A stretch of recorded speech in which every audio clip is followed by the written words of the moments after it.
নমস্কার, কেমন আছেন সবাই? রিমিস ব্লগে আপনাদের স্বাগত জানাই। আজকে বৃহস্পতিবার সকাল 7টা নিয়ে আসলাম আপনাদের মাঝে নতুন একটি ব্লগ ভিডিও। তো রোজকার মতো ঘুম থেকে উঠে যেটা আমার ডিউটি সেটা আমি করছিলাম, রোজ বিছানাটা তোলা।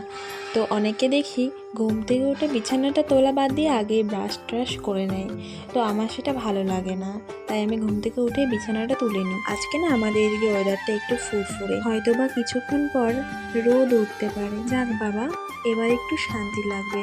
আসলে 1 মাস ধরে এরকম বৃষ্টি আর ভালো লাগছে না।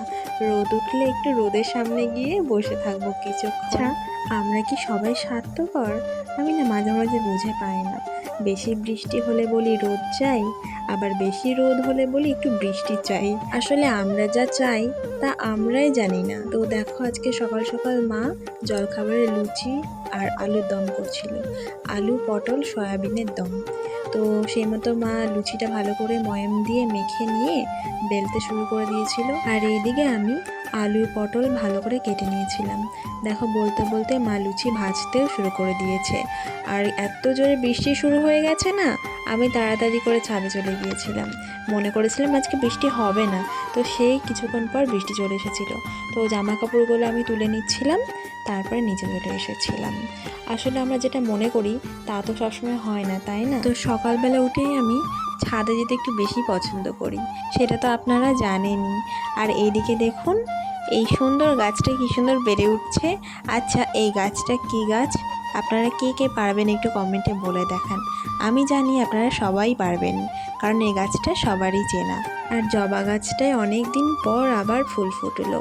আসলে কিছুদিন বৃষ্টির জন্য না হয়নি ফুল, আর গাছটা একটু পুরনো বটে, তো সেই জন্য গাছের গোড়াটা দেখো কি সুন্দর লাগছে। আর এই দিকে বৃষ্টি হলেই না আমাদের ছাদের এই পাশটা কিছুটা জল জমে থাকে, আর এই দিকের গাছগুলোই কয়েকদিন ধরে ফুল ফুটছে না। আশা করি 2-3 দিনের মধ্যে আবার ফুটবে। তো দেখুন, আমাদের কাঁঠাল গাছটাও আস্তে আস্তে বেড়ে উঠছে। আচ্ছা, একটা কাঁঠাল গাছ লাগানোর কয়েক বছর পর কাঁঠাল হয় সেটা ঠিক আমার জানা নেই।